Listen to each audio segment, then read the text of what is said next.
patience. I have a message for you. God has sent me to you. I have a message for you. God has sent me to you. Listen, them say, them tell you, say you can never be the one. But God say, make I tell you, say now you him choose. In 1 month, in 1 week, you will sing a new song. In 2 days, lesser than, you will hear, congratulations, you're in the glory of God. Congratulations, He has done it for you. And you will come back with a new song to sing. God is good. Yes, you will come again with a new song of praise. God is good. Oh, congratulations.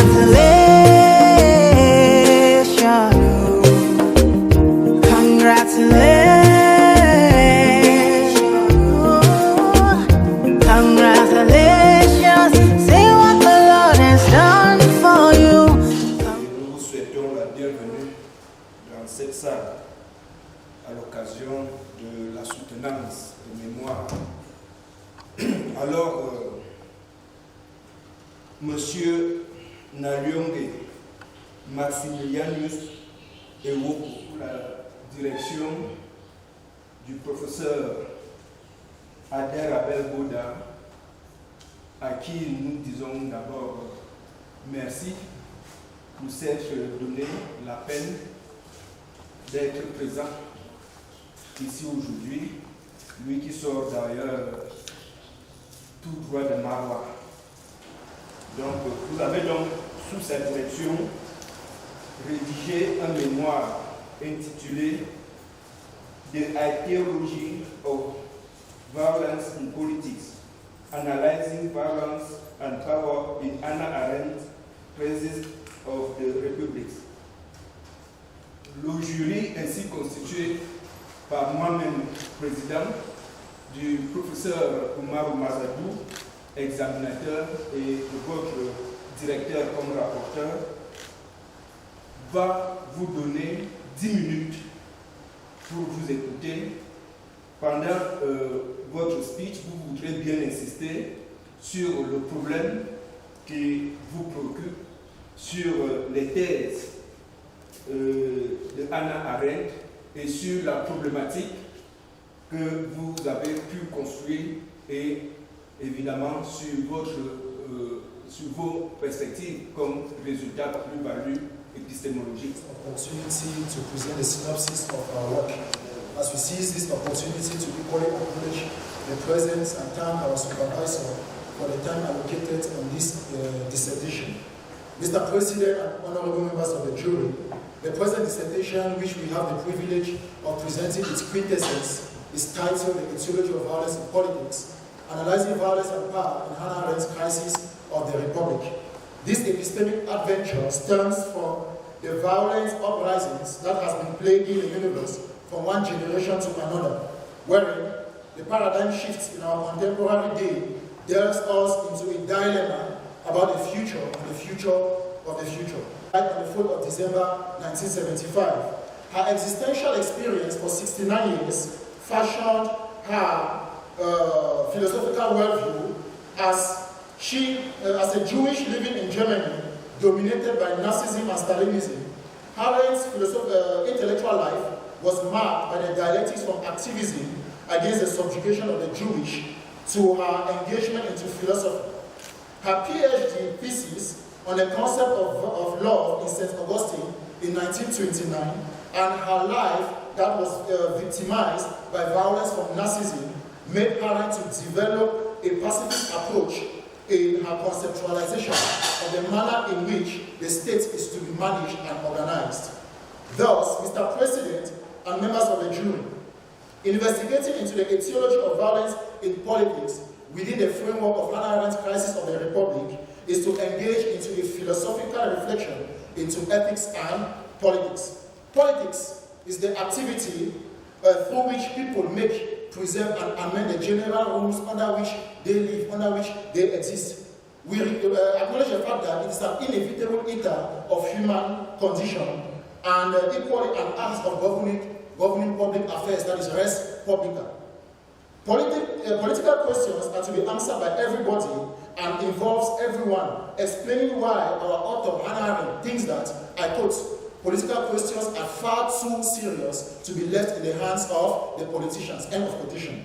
Justify the epicenter of our research topic based on political philosophy.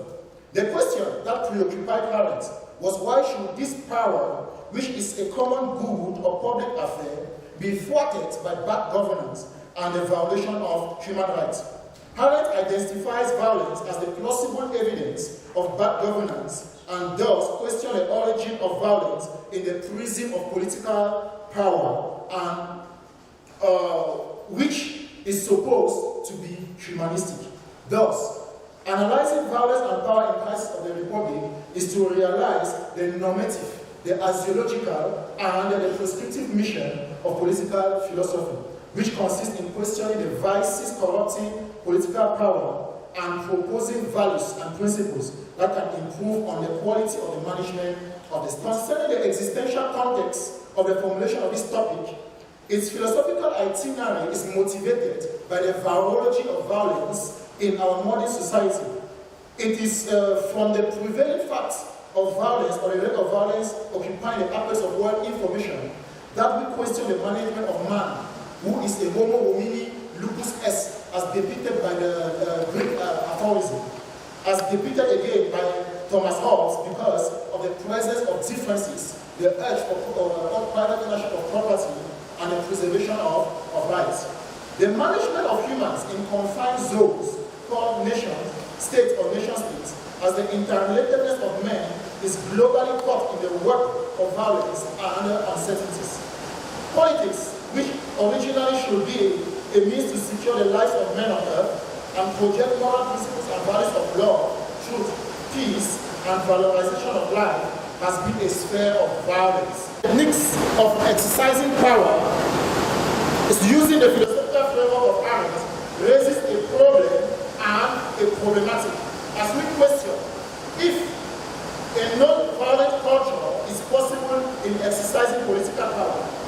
Violence in philosophy, irrespective of its typology or types, be it self-directed violence, interpersonal violence, or collective violence, has two connotations. It is either physical or psychological, which both suggest the illegitimate use of force on property, persons, or group of persons. However, Arendt focuses more on collective violence, which is at the same time physical and psychological. The World Health Organization defines violence as, I quote, the intentional use of physical force or power, threatening or action against oneself, another person, or against a group or community that either results in or has a high likelihood of resulting in injury, death, psychological harm, maldevelopment, or deprivation, end of quotation. Niccolo Machiavelli considers it to be the manifestation of the wicked and dark side of man, who is intrinsically and biologically violent, while Arendt considers violence as action taken to extremely force support from a group, lies as a disruption and caricature of politics in general, and both lies and violence as that which can destroy politics but can never create it, can never maintain it. According to our author, violence in politics must not always be riposted, but it raises the awareness of leaders on the negative aspect of the society or areas in need of change and growth. In relation to Marx, which she mentions in her work, Arendt considers violence is only present in Marx's work as a complement and plays only a secondary role. In this line of reasoning, she condemns all forms of violence, as she declares that, I quote, if violence is setting social conflicts, revenge will become the miracle cure of most of our ills. Where power is in jeopardy. But left to its own cause, power disappears. End of quotation. She further argues that, I quote, violence can destroy power, but it can never replace it. End of quotation. However, she paradoxically hypothesizes that violence can be justifiable, but not legitimate. This is where we have a problem with Hannah Arendt. We have a problem of consistency with Hannah Arendt. This case exposes the problem of logical consistency or pertinence of Arendt. Irrespective of her position on the negation of violence, she was self-contradictory in her analysis, as she, at one point in time, saw reasons accounting for the use of violence in her justifications and distinction from legitimacy. It declares that violence is justifiable but not legitimate. There is inconsistency in her claims that violence is not backed by the law, but there is instances where we can use violence to justify certain acts or certain situations in a state. In fact, she underscores that, I quote, violence does not promote causes, neither history nor revolution, neither progress nor reaction, but it can serve to dramatize grievances and bring them to public attention. End of quote. It didn't end there, Mr. President of the jury and members. She abuses by brilliantly and interestingly arguing that, I quote, to ask the impossible in order to obtain the possible is not always counterproductive. And indeed, violence, contrary to what its prophets try to tell us, is a much more effective weapon of reformers than revolutions. End of. The central question in our project is Arendt's non-violence piece sustainable? Is a distinction between legitimacy and justification, not the betrayal of our pacifist and idealistic thesis. Mr. President and members of the jury, to resolve the above problem and to give questions to the aforementioned problematic, we adopted a historico-analytical method, which is reflected in the structure of our work. In politics, we proceeded historically by evoking the aetiology of violence, at the same time analyzing the framework of Arendt's political philosophy and her critique of the proponents of revolutionary violence like Professor Oumarou Mazadou, Jean-Paul Sartre, and the Black Panthers. In part 2, titled Problems of the Arendtian Conception of Violence in her Political Philosophy, we examine her observation of the realism of violence in politics. Here, we scrutinize the problem of the consistency of Arendt's thesis, at the same time questioning the pertinence of her criticism of the proponents of counter-violence. In part 3 of our work, titled Arendtian Conception of Violence and Politics, called Actualization and Perspective, we evoke the Arendtian contribution to the progress of modern states. In the same part, exactly in chapter 8 of this dissertation, we try to do a surpass Arendt's political idealism by exploring the ideas of utilitarians and activists.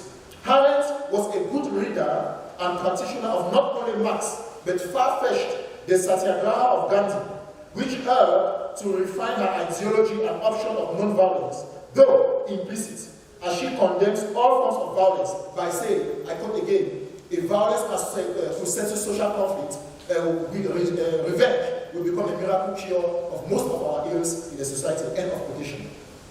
We can equally be proud of the fact that her view influenced some successors like Nelson Mandela and Martin Luther King Jr. to blend these philosophies and not only preach but practice in their respective communities and impact the world on the idea of no revenge and no violence.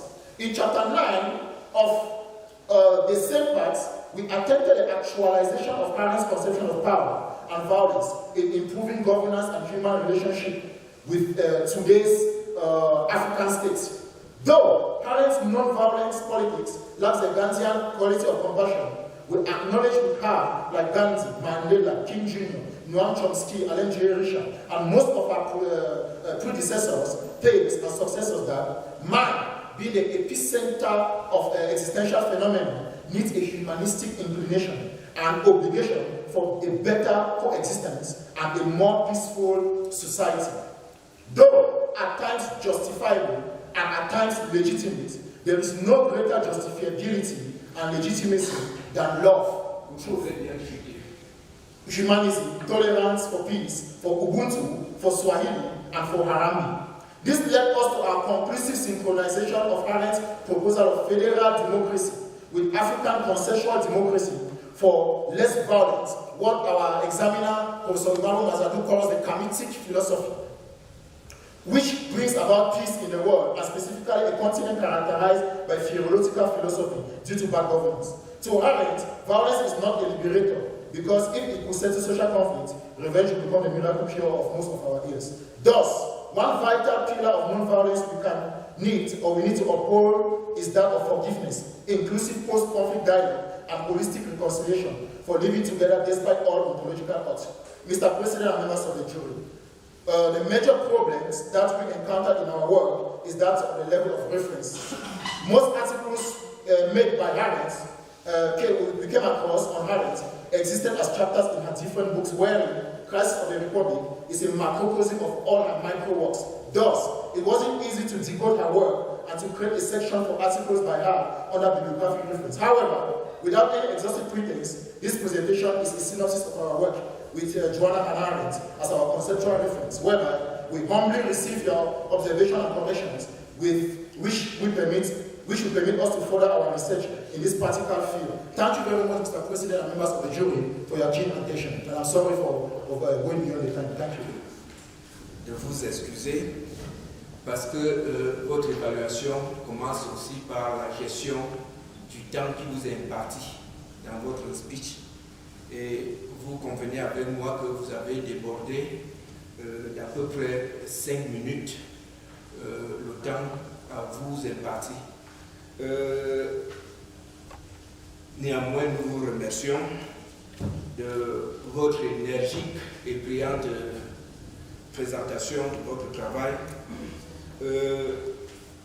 À présent, je voudrais donc passer la parole à celui sous qui et avec qui vous avez travaillé pour qu'il nous dise d'abord qui vous êtes en tant qu'étudiant, quel a été l'état de votre collaboration, et il voudrait également dire un mot sur la pertinence de la problématique au plan philosophique de la question que vous avez abordée. Très bien. Merci beaucoup, Monsieur le Président du jury, de me passer la parole. Alors, je vais peut-être renverser l'ordre de présentation, n'est-ce pas, ou de mon propos, relativement à ce que vous aviez souhaité, en mettant la personne, l'individu, à la fin de mes propos, me tenant d'abord au travail même qui est présenté devant nous. Maxmillianus, n'est-ce pas, NALIONGE, et qui dit philosophie politique, n'est-ce pas, c'est réfléchir sur la manière de gérer la cité en activant les éléments praxéologiques et axiologiques, n'est-ce pas. Et un de ces éléments, ou alors deux de ces éléments sont discutés amplement dans son travail. C'est la question de la violence et du mensonge. Ces deux éléments qu'il se réapproprie à partir des données, n'est-ce pas, identifiées dans la philosophie de Hannah Arendt, et peut-être pour s'élargir dans toutes les autres philosophies qui vont précéder, d'ailleurs qu'il va citer abondamment, à un constat, n'est-ce pas, qu'il fait dans la société dans laquelle il vit. Donc notre candidat ne parle pas d'un sujet désuet, un sujet sans prise avec le réel. Il s'interroge sur une question actuelle, une question prégnante, la question par exemple de la crise dans le nord-ouest-sud-ouest, dans l'extrême nord et ainsi de suite, et tout ce qui est lié à toutes les révoltes, les désobéissances civiles et autres. Donc il pose un problème concret, et par ce fait, il réussit à faire de la philosophie non plus cette élucubration stérile dont on a affublé la philosophie. Il pose les problèmes concrets. Alors donc du livre, n'est-ce pas, du mensonge à la violence de Hannah Arendt, qu'il justement, en fait, il y a eu une petite, sans pouvoir revenir dessus, au niveau du titre, et la question de la crise de la République, n'est-ce pas? Hannah Arendt essaie d'analyser toutes les falsifications que les gouvernants peuvent, qui vont amener les gouvernés plutôt à se révolter contre les gouvernants. Donc une réflexion sur la politique et la révolution, n'est-ce pas, dans ces deux ouvrages, permet donc, en fait, de mettre au bout du jour cette question de la violence et du mensonge en politique. Et de sincérité, n'est-ce pas, ne sont pas nécessairement les critères absolus de légitimité pour le pouvoir. Alors, et son auteur de référence, qui est Hannah Arendt, part d'ailleurs de quoi? Part des réflexions sur les Pentagon Papers. Les Pentagon Papers sont en fait les révélations que le New York Times va faire en 1971 sur la guerre au Vietnam. Parce que le gouvernement qui a reçu un mandat ne rendait pas compte aux élus qui sont les parlementaires. Donc engager des actions de guerrières sans que l'opinion, en fait, de l'État puisse être des parlementaires. Ça va créer plusieurs choses jusqu'à la démission, n'est-ce pas, de tous les gates qu'ils ont eus. Alors, elle part donc de cet outil pour réfléchir sur les éléments qui émergent de ce scandale, d'où le mensonge, la manière de manier le mensonge en politique. Voilà. Alors, quand le mensonge, donc, n'est-ce pas, engendre un sentiment d'injustice, parce qu'après, ce mensonge, quand il est usé avec parcimonie, elle trouve que c'est important, qu'il faut mentir en politique. Un sentiment d'injustice et que les effets peuvent conduire à la violence, alors là, on n'est plus dans la politique. Donc, la question qui va justement être un peu le fil conducteur de sa pensée, la légitimité, n'est-ce pas, du mensonge en politique. Donc, en effet, NALIONGE Maxmillianus EWOKO, dans son mémoire intitulé The Aetiology of Violence in Politics, Analysing Violence and Power in Hannah Arendt Crisis of Republic, dans les des aboutissants de la violence et du mensonge dans le domaine de la politique, en se basant sur les textes dont je viens de citer, la crise de la République et un tout petit peu cet élément de mensonge. En fait, dans la crise de la République, les questions de mensonge et de violence sont reprises. Mais c'était important parce que c'est dans le mensonge et à la violence que la question là est véritablement posée. Donc, ces deux outils que sont la violence, n'est-ce pas, et le mensonge semblent vils aux yeux de notre candidat, n'est-ce pas, à juste titre, bien entendu. Simplement, il va se poser la question de savoir s'il est possible de les transcender, ces deux outils. Et comment, sinon, comment les gérer. Donc, voici à peu près le fil conducteur de son mémoire. Ça pose donc au bout du jour la question du mal radical, qui a été déjà développé par plusieurs auteurs auparavant. Je pense à Kant, n'est-ce pas, dans son anthropologie, qui voit en l'homme le mal radical et dont le mal fait partie de l'existence même humaine. Et comment donc utiliser, en fait, comment se réapproprier ce mal pour la gestion de la cité. Indeed, as I was saying in French, the candidate NALIONGE, in his master entitled The Aetiology of Violence, n'est-ce pas, tried to provide an account of the ins and outs of violence and lying in the political domain, based on the text of Hannah Arendt, Crisis of the Republic, and the Lying on Violence. These two tools of politics seems veiled in his eyes, and rightly so. Our candidate will therefore ask himself whether it is possible to transcend them. If not, how can they be managed? That's the link or the base of his discussion. The question traits that will run through this dissertation. In order to account for the issue at stake in this question, the author will proceed in dialectical manner, as he showed in his presentation. Firstly, by making an archaeology and trajectory of violence and lying in political philosophy in Arendt work in relation to thinker of violence in politics such as Frank Fanon, Jean-Paul Sartre, and the movement of Black Panthers, because we can add also this movement because they have a view, a thinking that inspire many cultural after.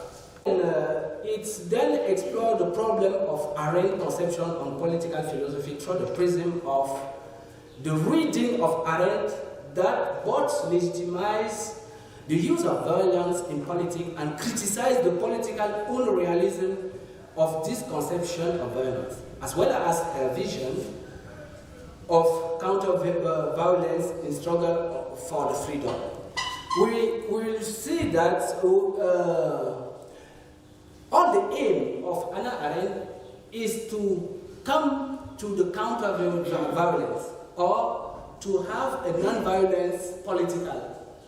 Besides the consideration that he made in lying and violence.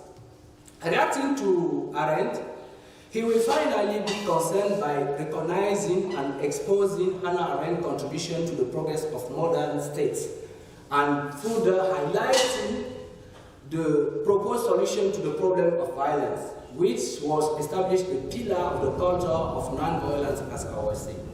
He concludes by showing that although violence is inevitable and sometimes justifiable, it is possible to design a transparent public space that can promote non-violence. For this, it is urgent to restore the true face of politics, which must be the public space anchored in dialogue, consensus, understanding that nourish the common commitment in living together of citizens. Cette recherche est véritablement un travail d'actualité face aux résurgences, n'est-ce pas, de la violence en politique. Je pense que en fait, je n'ai pas besoin de faire toute une littérature, une analyse pour dire que l'assassinat, par exemple, de Martinez-Zogo n'est pas loin du domaine de la politique. Et la question de la violence se trouve donc au cœur de la conquête du pouvoir et de la politique.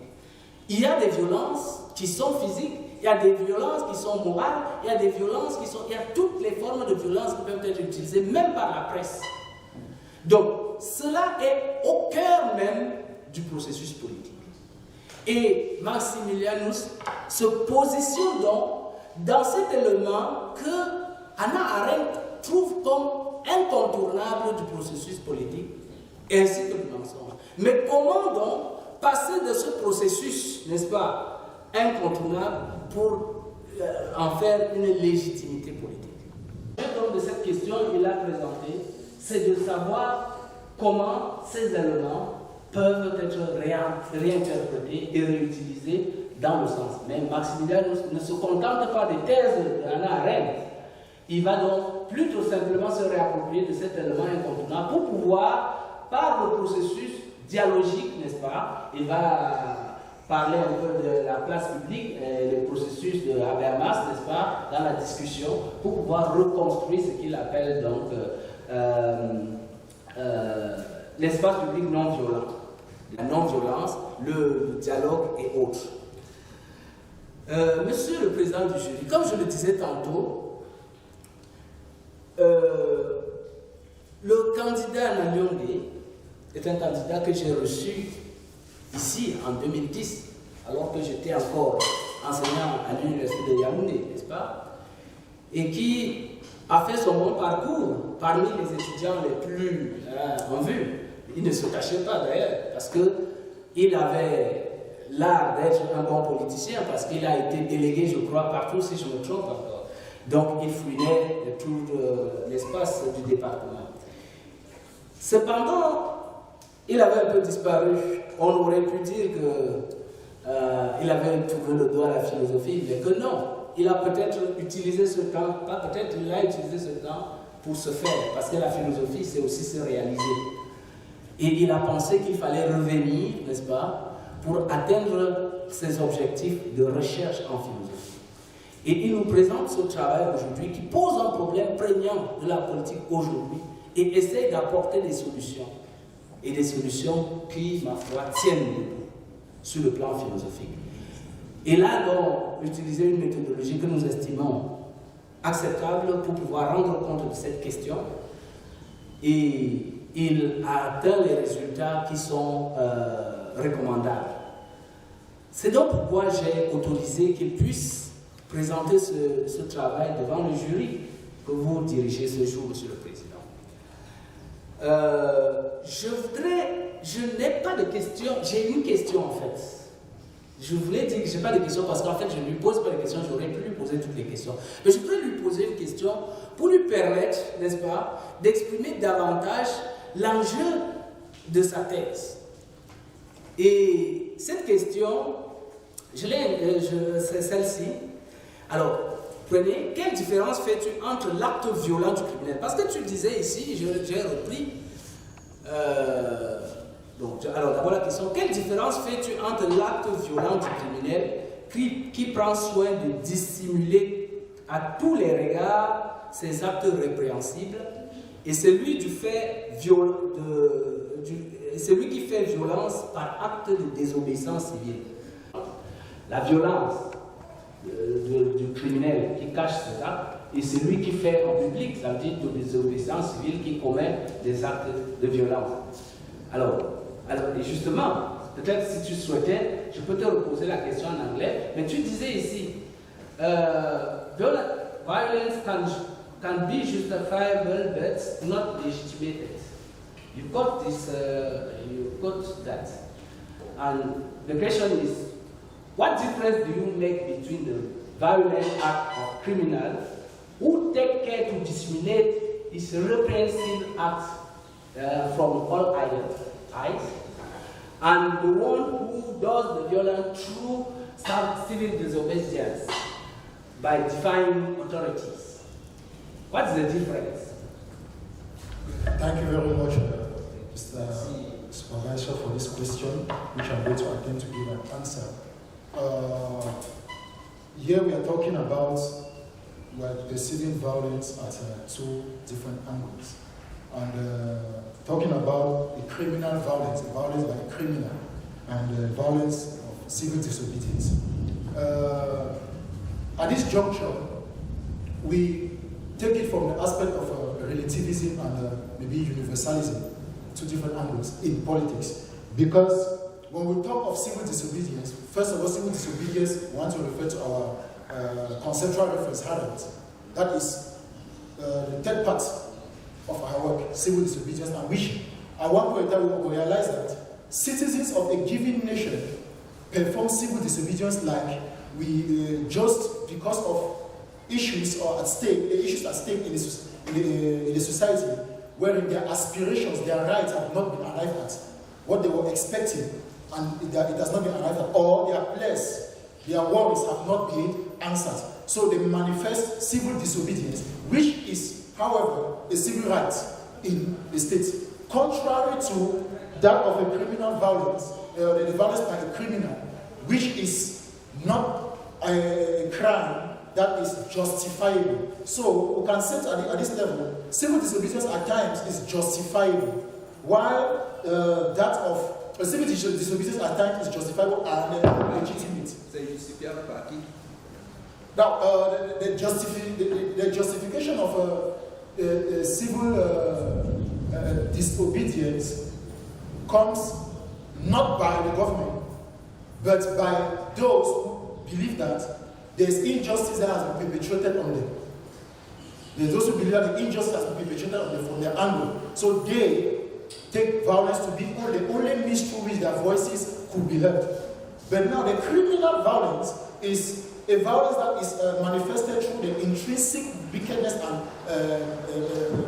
negative nature of a human being, where they try to perform that violence in order to get a subjective interest and not a general interest. So we can say Violence at the level of civil disobedience most often is of a general interest, while that of criminal violence is that of a subjective interest. Ok. Il y a un élément qu'il faut toujours, et je crois qu'on avait déjà discuté, la question de la légitimité. Le juste ne saurait se restreindre au légal. Ça, c'est le plus important. Le juste ne se restreint pas au légal, mais au légitime.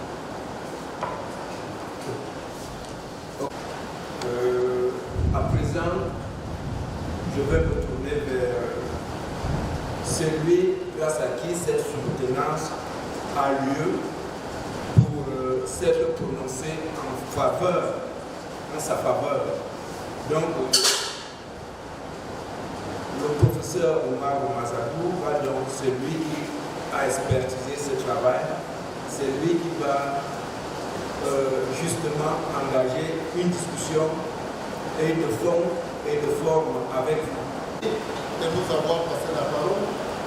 Avant toute chose, j'aimerais d'abord vous signifier toute ma joie, le plaisir et toute la joie que j'ai de partager ce journée avec vous, comme pour le professeur Goda, pour enfin dire à M. Goda, lui présenter ma reconnaissance et gratitude pour nous avoir associés à l'examen de ce travail. Cher professeur, merci pour tout. Alors, mon intervention va concerner deux points, la forme et le fond. Je vais d'abord m'appesantir un peu sur le résumé du travail de M. EWOKO, intitulé L'étiologie de la violence en politique, une analyse de la violence et du pouvoir dans la crise de la République de Arendt. Le mémoire de master de M. NALIONGE est une réflexion sur la question de la bonne gouvernance dans le monde à partir de l'œuvre de Arendt. Quelle est la pertinence de l'enseignement politique d'Arendt sur la violence aujourd'hui? Voilà la question qu'on se pose. Comment peut-il contribuer à construire une réflexion durable sur la bonne gouvernance dans les nations aujourd'hui? Selon le candidat, dans la pensée d'Arendt, la conception de la relation entre violence et pouvoir peut être appréhendée à deux niveaux, théorique et pratique. Théoriquement, elle pose les bases d'une réflexion philosophique sur des concepts tels que le pouvoir, le mensonge et la violence. Sur le plan pratique, elle correspond aux défis contemporains, les mouvements de violence et de désobéissance civile faisant désormais partie de notre quotidien. Selon Arendt, bien qu'elle ne puisse jamais être légitime, ça se trouve à la page 35, la violence en politique ne doit pas toujours être ripostée, car c'est elle qui sensibilise les dirigeants aux aspects négligés de la société ou au domaine de croissance et d'amendement. À la page 32, dans cette perspective, le candidat insiste sur le fait qu'il est important de retenir que le type de violence qui prétend à la légitimité n'est pas celui de groupes armés ou celui qui tend à la capture du pouvoir de l'État ou d'une haine qui atteint les insuffisances de la démocratie et de la nature autoritaire de ceux qui pilotent l'avion politique. C'est à la page 73. Voilà ce que je peux dire sur le résumé ramassé brièvement. Maintenant, le style d'écriture est simple et clair. Cependant, bien que le travail semble avoir été relu, nous trouvons encore beaucoup de fautes. Beaucoup de fautes grammaticales, ne vous en faites pas, je vais vous remettre mon exemplaire. Beaucoup de fautes grammaticales, des problèmes de conjugaison et de ponctuation dès la couverture et tout au long du travail. Page 4, 11, 16, 17, 18, 38 jusqu'à 136. Il faut aussi signaler quelques expressions malheureuses que le candidat utilise comme phénoménologie civile. Ça se trouve à la fin de votre résumé. Ça veut dire quoi ça? Phénoménologie. Ontological à la page 11. Obsession épistémique à la page 28. Diarrhée épistémique à la page 89. pour ne citer que cela. Bon, au niveau de l'équilibre des parties, le mémoire de M. NALIONGE est structuré en 3 parties, chacune comportant 3 chapitres. Au vu de la répartition matérielle des pages, on peut dire que le travail n'est pas vraiment équilibré d'une partie à l'autre. En effet, la première partie compte 50 pages, la deuxième 30 seulement, et la troisième 44 pages. La deuxième partie est donc moins dense que les 2 autres. Ouais, le travail n'est pas équilibré. La distribution quantitative des nombres de pages n'est pas respectée. Bon, au niveau de la gestion des citations et des sources, dans ce travail, les sources sont bien gérées. Et la méthode utilisée pour les notes facilite la tâche du candidat en évitant les mécanismes de référencement qui sont toujours mal maîtrisés par les candidats. Toutefois, le candidat doit savoir faire la différence entre idem et présenter les citations longues en simple interligne. Je vais vous remettre mon exemplaire, c'est pourquoi je vais tout voir. La table des matières, elle souffre d'un défaut de consistance et d'harmonie. Le candidat doit éviter d'utiliser en même temps les chiffres et les lettres pour le sous-titrage. Si vous choisissez les lettres, allez dans les lettres. Si c'est les chiffres, ainsi de suite. La bibliographie est dense et assez bien présentée. Maintenant, le fond, la problématique. La question fondamentale de ce travail est de savoir comment résoudre le problème de l'usage abusif de la violence dans la sphère politique à travers l'analyse de la pensée de Hannah Arendt, telle qu'elle s'exprime dans la crise de la République. Le candidat ne parvient pas à présenter correctement la problématique de son travail après avoir posé le problème. C'est plutôt à la fin de son introduction qu'il pose une flopée de questions. Les interrogations majeures et subordonnées qui constitueront la trajectoire critique de son travail, ça c'est la page 8. Néanmoins, la question fondamentale qui préoccupe le candidat est la suivante. La violence et le mensonge, considérés par Arendt comme ce qui peut détruire la politique, peuvent-ils être finalement exclus du domaine politique? Voilà la question fondamentale. Au niveau donc de la méthodologie et structure logique du travail. Dans ce travail, le candidat a opté pour une méthode historique et critique.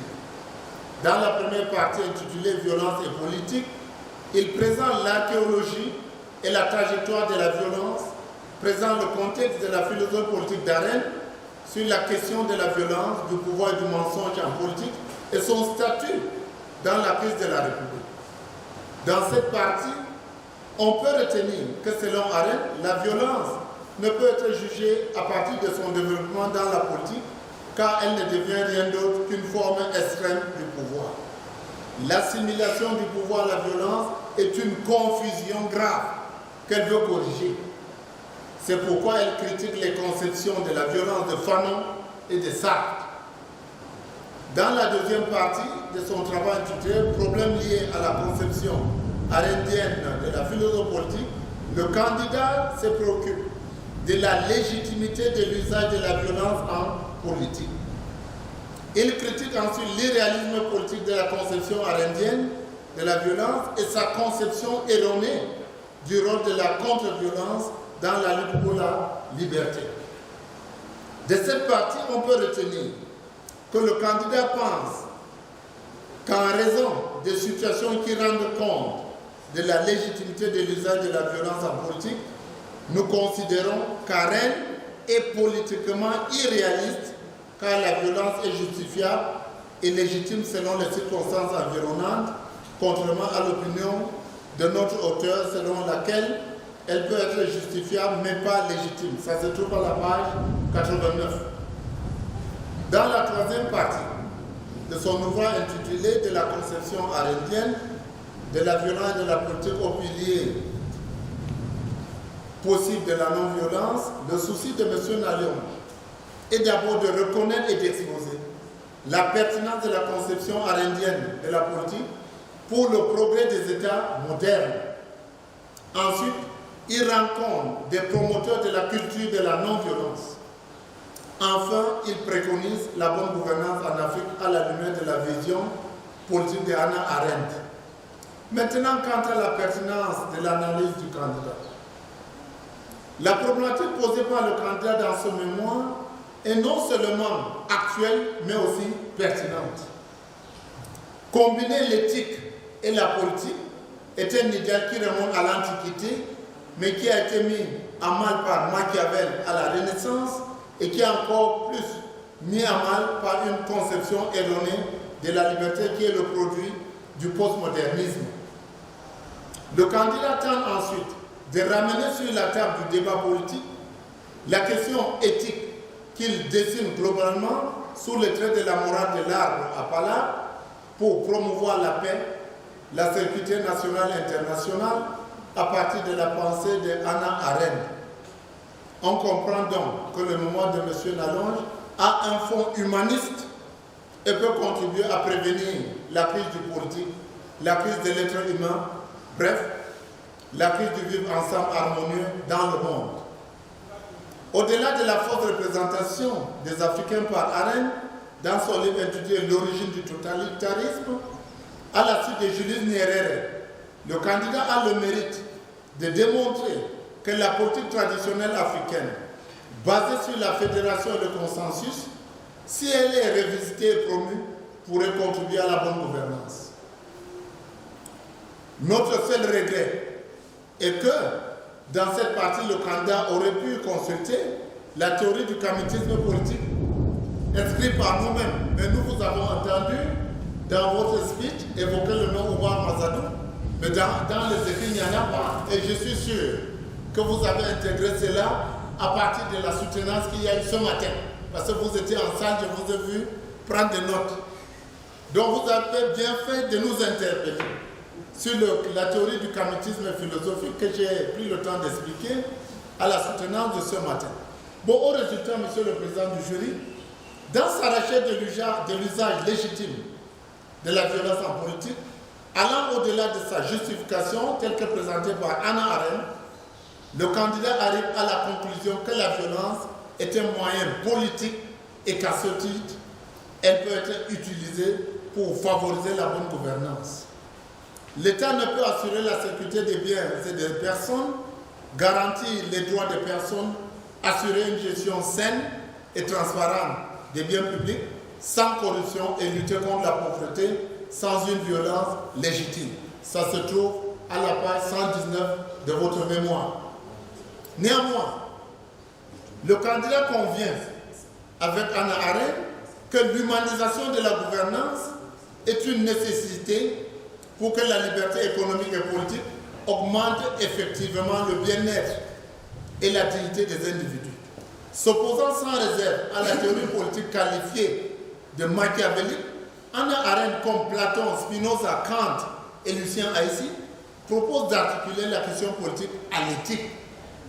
C'est sur ce dernier point que le candidat insistera pour proposer le dialogue dans le cadre des palabres africaines comme solution à la crise de la paix qui frappe durement le monde. Monsieur le président du jury, ce travail est de très bonne facture philosophique.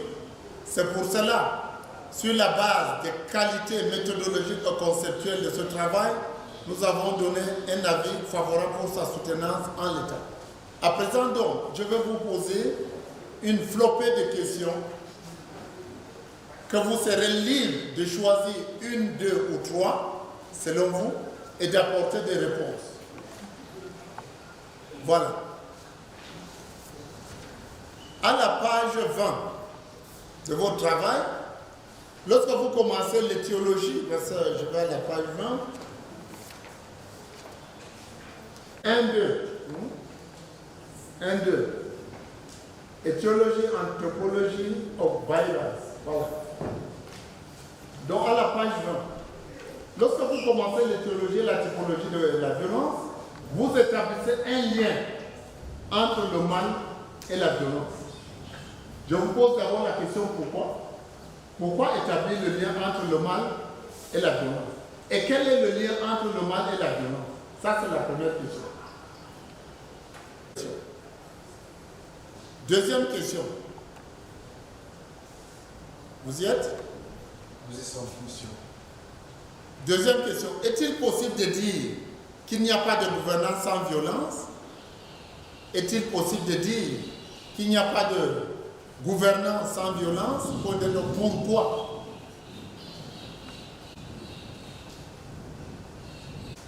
Yes. Prochaine question, je saute certaines. L'idéalisme politique. L'idéalisme politique est-il toujours pertinent dans un monde dominé par le capitalisme? L'idéalisme politique est-il toujours pertinent dans un monde dominé par le capitalisme? L'idéalisme est toujours pertinent dans un monde dominé par le capitalisme. Quelles leçons, au pluriel, quelles leçons peut-on tirer de la vision traditionnelle africaine du monde, entre parenthèses, Ubuntu? Quelles leçons peut-on tirer de la vision traditionnelle africaine du monde Ubuntu pour le maintien de la paix dans le monde? Peut-on tirer de la vision traditionnelle africaine du monde pour le maintien de la paix dans le monde? Je fais allusion à la philosophie d'Ubuntu. Question, j'ai toujours posé cette question et le président du jury, vous invitant à présenter votre speech, vous a parlé de la plus-value épistémologique de votre travail pour l'avancement de la paix au Cameroun. Quelle est donc la plus-value épistémologique de votre travail pour l'avancement de la paix au Cameroun?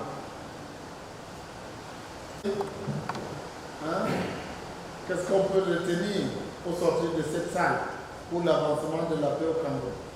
Voilà, ramassé, monsieur le président du jury. On n'est pas obligé d'apporter des réponses à toutes ces questions. Choisissez une, deux, si vous voulez trois, à votre aise et apportez des réponses. Merci, monsieur le président du jury, j'en ai terminé. Cher professeur, de votre brillant travail. Monsieur NALIONGE, vous avez la parole. Vous pouvez ne pas répondre à toutes les questions, mais la dernière vous est imposée. Mr. President of the jury, members of the jury, I will start by saying all the observations that has been raised.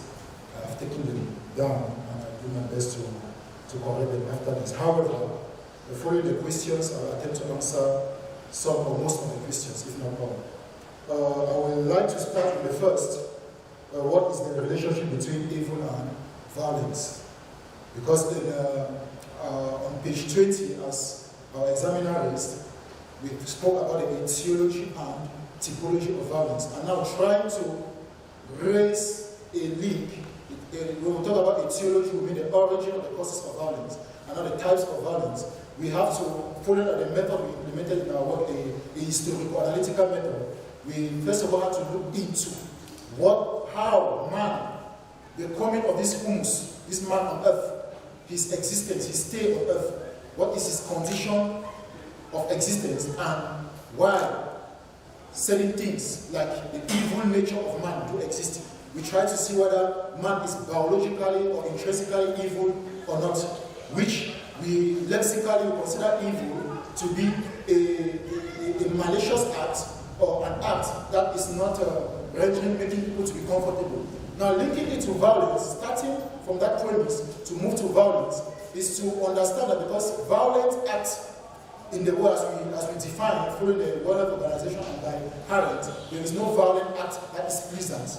And considering evil to be an unpleasant act, that is why we had a link to depict the fact that the violence doesn't bring joy, violence doesn't bring peace, violence doesn't bring stability in the society, and it is an act that is not good to be implemented in a state that is supposed to be humanistic or better organized for the coexistence or better coexistence of men in the society. So that was why we brought that link between evil and violence. That was firstly primo. Secundo, I would like to take the question of is it possible to say that there is no governance without violence, and why? Permit me say, from our study, from our investigations, we realize that it is not possible. It is not possible because that would be utopic, that would be idealistic. Because the satisfactions of men in a particular state cannot be totally obtained. Because the states, in our conceptual reference, Hannah Arendt, she raises something. She said, when we look into the power, when they say a state, a country is powerful today, we are looking at their military, their economic might and their military might. We say a state is either powerful, either through their economic might or military might. Now the military might, it refers to all the mechanisms they put in place to maintain order in the society. Every state has that obligation of maintaining order. Now when the citizens don't really understand the pertinence or the quintessence of the doings of the states, and states will most often give accounts to the citizens. Citizens now move to certain acts of revendicating or requesting for reports or requesting for certain actions to be taken. That is why our author Arendt says violent and or civil disobedience should not always be reposted, because the citizens use it to always raise awareness on areas that the government has abandoned, on areas that the government has closed. And so, violence is of utmost importance, but positive violence, or what we call organized violence, which the government looks into it and tries to reach up to the aspirations of the citizens. So we cannot say that violence is inevitable in the states. That would be utopic. Moving to the third question, before the last one, which is, as the president of Jerusalem is imposed, what lesson can we draw from the Ubuntu philosophy to maintain peace in the world?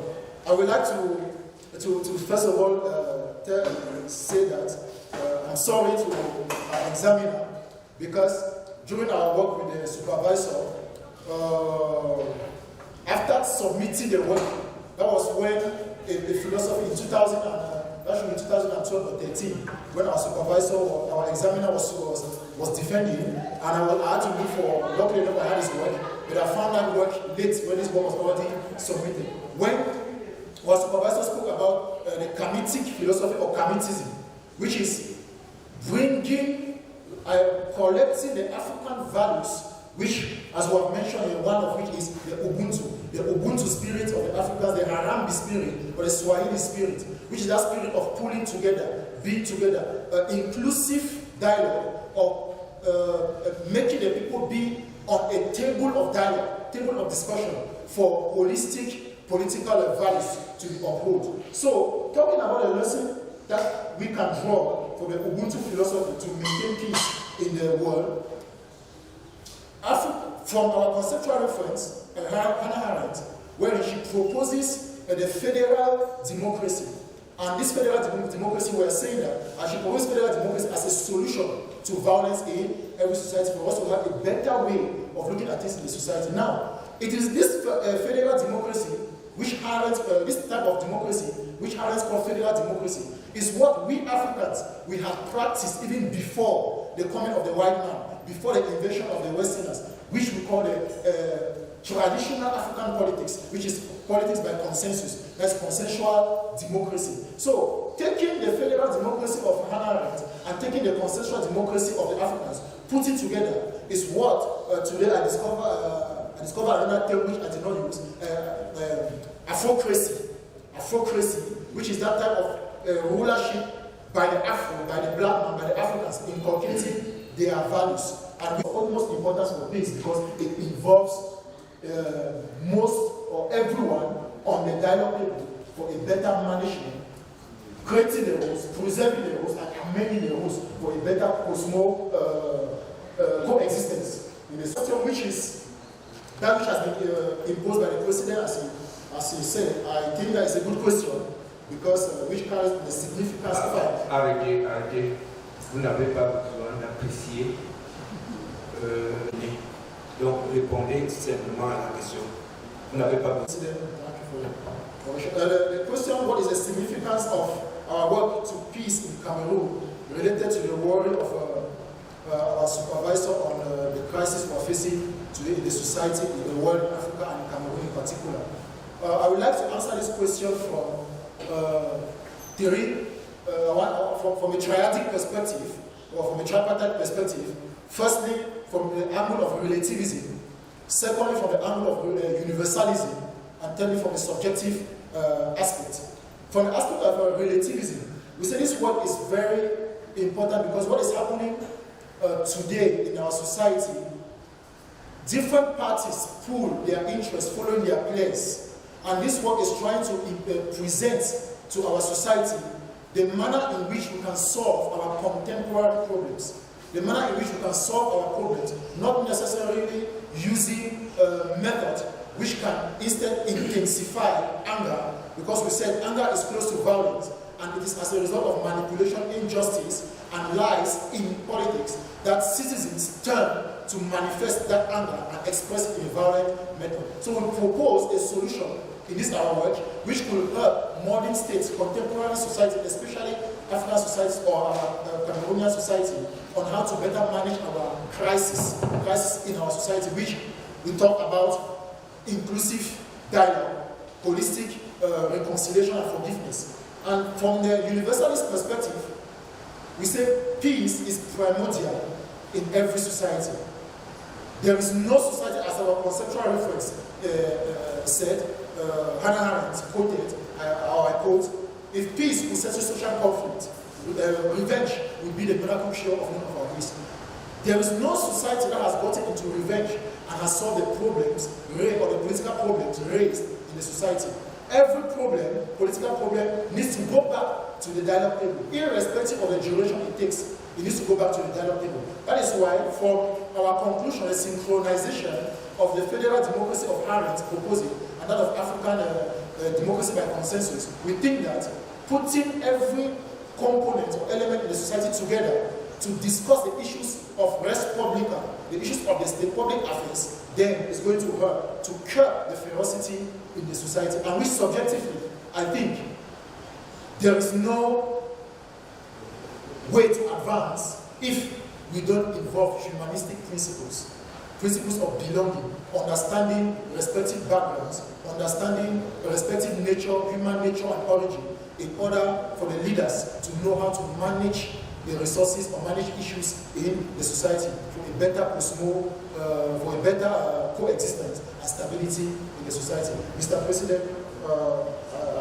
those are the possible answers that we bring to the questions posed by the examiner. Thank you. Voilà, bien, je vous remercie également concrètement au fait historique. Sous quel label classez-vous les combattants sécessionnistes du nord-ouest et du sud-ouest? The Northwest and Southwest falls under the debate of collective violence. Because looking at la violence collective. Collective violence, because it is found in politics, because if we go through the typology of violence, we have self-directed violence, interpersonal violence, or collective violence. Collective violence now encompasses all the violence manifested in the state for political reasons, for a change in the state to take place. So, et cette violence collective a quoi comme origine, comme source? Elle est justifiée par quoi? Mr. President, I would like to say that, or to answer this question, the people can take it from different perspectives. Relativist perspective, universalist perspective. Relativist perspective, this is non, je voudrais la troisième, la subjective. Okay. Subjectively, Mr. President, I think the secessionists find themselves in a condition, in a human condition of desiring and aspiration, which maybe they have not understood the other parts of the government or the ruling body. So there's inconsistency and incompatibility between understandings of the two, but which through this work we are proposing a holistic and inclusive dialogue, holistic reconciliation and forgiveness, because that is what even our author proposes, that for peace to take place, the parties in the conflict needs to first of all isolate put aside their interests, put aside what they hold strongly in order to come to a dialogue table. So what is happening, just to end on the question, what is happening is there is a desire to a certain need, and that need is not apprehended from the same angle of the state. So this incompatibility makes it such a way that violence is being perpetrated. La situation. Okay. Nous vous avons entendu, nous avons discuté avec vous et nous allons vous prier ainsi que toute l'assistance de bien vouloir nous donner quelques minutes pour délibérer.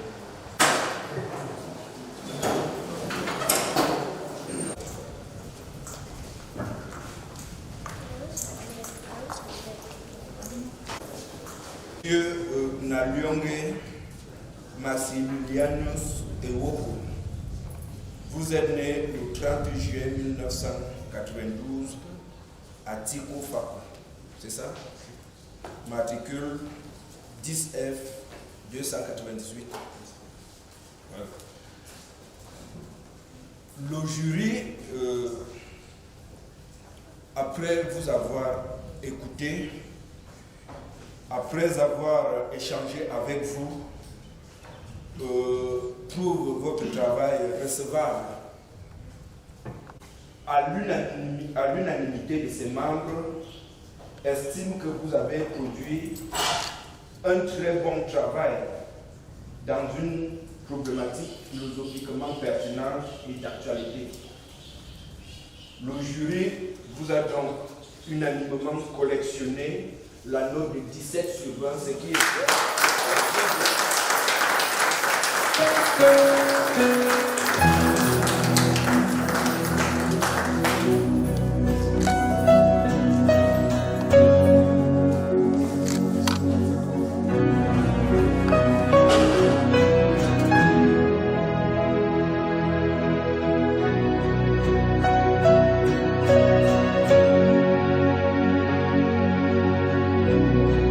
Your love is kind. Your love is patient. You fill my heart with so much peace and joy. You're amazing. You make my life feel brand new. You're amazing. You make my life feel brand new. Jesus, you love me too much, oh. Too much, oh, too much, oh, excess love, oh. Jesus, you love me too much, oh. Too much, oh, too much, oh, excess love, oh. Jesus, you love me too much, oh. Too much, oh, too much, oh, excess love, oh. Jesus, you love me too much, oh. Too much, oh, too much, oh, excess love, oh. Your love is kind. Your love is patient. You fill my heart with so much peace and joy. You're amazing. You make my life feel brand new. All your promises are yeah, and amen. You're not a man, you never lie. NALIONGE Maxmillianus EWOKO. Just defended my master's degree today on the etiology of violence in politics, analyzing violence and power in Hannah Arendt's Crisis of the Republic. I really thank God for this epistemic work, which is the results or the fruit of a long period of research. It's true that I had to defend this 8 years back in 2015 or 16, but due to some changes in life, I had to suspend it to come and continue at this time. So I'm very happy after 8 years to have gone through this and to look forward on certain on other epistemic or intellectual eventualities. So I really wish to thank God first for this opportunity given to me. I want to thank God for my family members, both near and far, in their respective manner, in their respective ways of contributing to this success in one way or the other. I want to thank God for my supervisor who devoted a great deal of his time to make sure that we realize this project, despite his busy schedule. And it wasn't easy, but we thank God that we have arrived at it. The members of the jury, I really want to appreciate them for all this. And for friends, especially my good friends out of this country who have been helping me with their spouse by me, friends on camp in Cameroon who have been helping, and both my batch members and even some seniors. I think of Senior Basilis, Zilamu, I think of Senior Siwini, who were always there pushing me, making me understand how research work is how research work looks like. So I thank God for the research, and I pray that the fruits of this research work should concretely help in the growth of our country, Africa, and the world at large, which I think that I'm going to proceed with a PhD in the same line of reflection on ethics and political philosophy. So I thank God for this achievement, but it is not my achievement, it's the achievement of my family, the achievement of my clan, the achievement of my Wunyamboa, and even my supervisor and my academic entourage. I really thank God for it, and I know more is still to come, especially without forgetting, thank my wife very, very, very much for the elastic period and the sleepless nights we had, which she supported and understood. So I thank God for everything, and there are more things to come ahead. Thank you very much.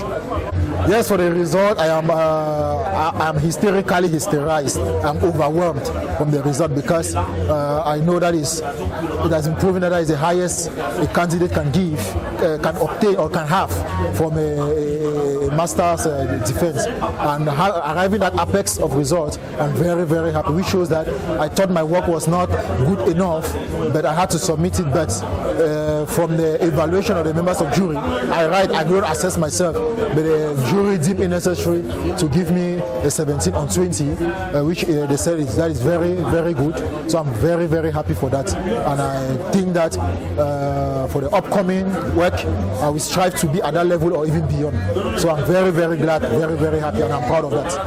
Sandrine NALIONGE EWOKO. I'm the person that just defended his wife. His defense was about violence in politics, so it went well. We give glory to God. I'm so proud of him. He defended like a pro. I was so stressed, but at the same time very confident, because I know the husband I have. I was very proud of him. I know that everything was going to go well, and at the end, everything went on super good. We thank God, and we give him all the glory. We came out with a score of 17. That was just a bravo, bravo, bravo to him, and all the glory goes to God Almighty. Thank you. Doing his research, it wasn't easy. We're waking up at 4 a.m. because, you know, as a wife, when your husband is worried, you're worried equally. You cannot sleep. So you used to wake up every morning at 4 a.m. And as a good wife, you should support your husband. I wake up too. And sometimes you give him a cup of water, a cup of coffee, so that he can stay up awake. You help him, you pray for him, and it wasn't easy actually. It has been months of sleepless nights, but we thank God that it's over now, and the result has cancelled the insult, so we are happy. It's a very happy day for us, of the Wunyamboa family, because our son, our brother, and our child, Maxmillianus, has successfully defended his master's degree in the University of Yaoundé 1 today. And it was not an ordinary defense. He did it in one of the most brilliant manners that you can think of. We were particularly amazed by his display of intelligence, a display of his mastery of what he was, what he defended. And we are particularly touched by the fact that he took into consideration and wrote on something that is very, very factual and which we live in our early days and in our everyday life now. He wrote on political philosophy, and when you look at our society today, you see some of the things which he discussed about are things of reality that we see on everyday life. And so we are particularly touched, and we think that it is an opening for him to push it forward, that this master's will be a stepping stone for him to climb up and move to Ph.D. and to professorship. So we are very happy, and we think that the other children of the family will copy this very good example. Que dire de la soutenance de Maxmillianus? Je pense que nous avons participé ici à une soutenance qui pose un problème très pertinent dont j'ai présenté lors de la soutenance. Mais s'il faut revenir sur le déroulé même de la recherche, c'est un sujet qu'il m'a présenté justement et qui touchait les problématiques actuelles. Et toute thèse, n'est-ce pas, ou tout mémoire qui ne s'agrippe pas sur une problématique actuelle est un mémoire qui n'a pas de substance et par conséquent ne peut pas avoir une bonne mention comme vous avez pu le constater. Donc déjà l'intérêt de sa thèse se positionnait au niveau du sujet à traiter. Effectivement, Maxmillianus a choisi aussi l'auteur ou les autrices le plus pertinent qui pose véritablement la question de la violence en politique. C'est une question habituelle, sous-jacente, que les sociologues, les anthropologues peuvent toucher, mais il l'a abordé dans une vision philosophique qui pose véritablement la question de l'intérêt, n'est-ce pas, ou la compréhension du jeu, de l'enjeu de la violence en politique. Donc, ce que j'appelais les tenants et aboutissants, n'est-ce pas, les ins et les outs de ce sujet. Donc, effectivement, dans la recherche, nous avons travaillé ensemble avec de temps en temps, d'abord les documents lus. Il m'a fait une donnée topographique de tout ce qu'il a lu et qui m'a permis de comprendre qu'il avait déjà les éléments de base, ce qui lui a permis donc de se mettre à rédiger ce travail. Et ce travail a été justement rédigé dans la meilleure des formes possibles sur le plan méthodologique, ça c'est important. Et effectivement, quand le soubassement méthodologique est pertinent, les données de recherche seront bien évidemment pertinentes. Donc le résultat auquel il aboutit sont des résultats probants et qui nous permettent de donner la mention dont il a reçue, dont nous en sommes fiers. Voilà ce que je peux dire.